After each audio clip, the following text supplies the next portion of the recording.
else와 finally 사용하기에 대해서 살펴보겠습니다.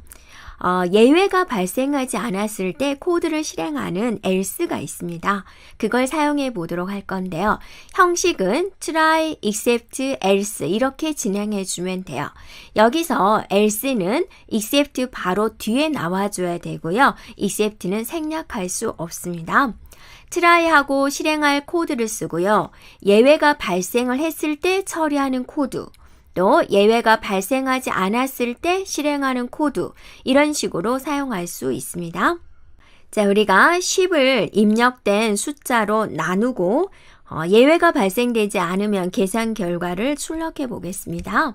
try, except, else 문장에 있죠. 자, try에서 x는 하고 나서 나눌 숫자를 입력하세요 라고 하는 거예요. input 받아들이는 거죠. 그래서 10 나누기 x한 값을 y에다 넣겠습니다 라는 거예요. 그러면 여러분이 만약에 2를 입력한다. 그럼 x에 2가 들어오는 거죠. 0을 입력한다. 그러면 x에 0이 들어오는 거죠.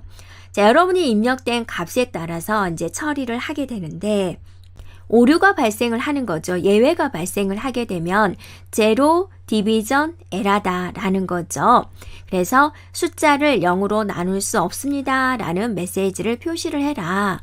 아니면 예외가 발생되지 않으면 print y, y를 표시해 주세요 라는 거죠. 그러면 얘를 실행을 시켰을 때 나눌 숫자를 입력하세요 라고 하고 2를 입력했다라는 거죠. 그러면 x가 2가 되는 거죠. 그러면 y는 10 나누기 2가 되어가지고 y는 뭘까요? 5가 되는 거죠.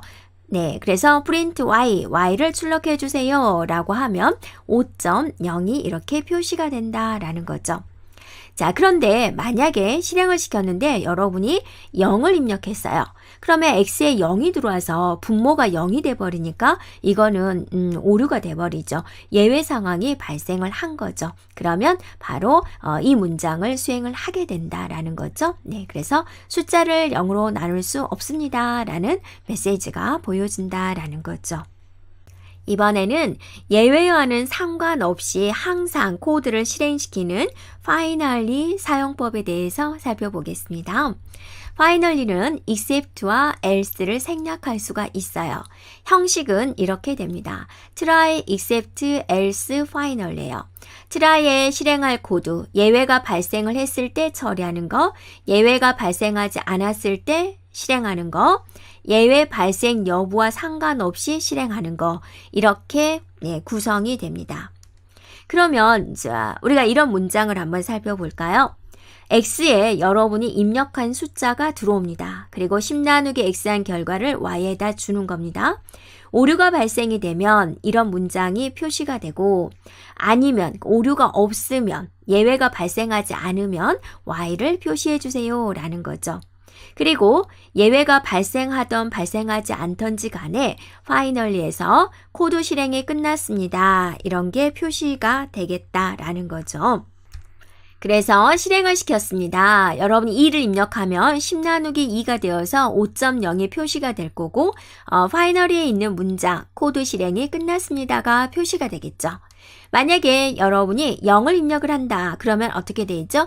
예외 상황이 발생이 됐기 때문에 except 문장에 있는 내용이 표시가 될 거고요. 그 다음에 예외 발생 여부와 상관없이 finally에 있는 내용 코드 실행이 끝났습니다가 표시가 되겠습니다.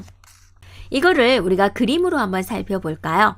자, try해서 이제 코드가 나왔죠. 그래서 예외 상황이 발생했나요? 라고 하면 except에 있는 문장, 예외 상황이 발생했나요? 아니요이면 else에 있는 문장, 상관없이 finally에 있는 문장이 이제 수행이 되겠다라는 겁니다. 여기까지 우리가 else와 finally 사용하기에 대해서 살펴보았습니다.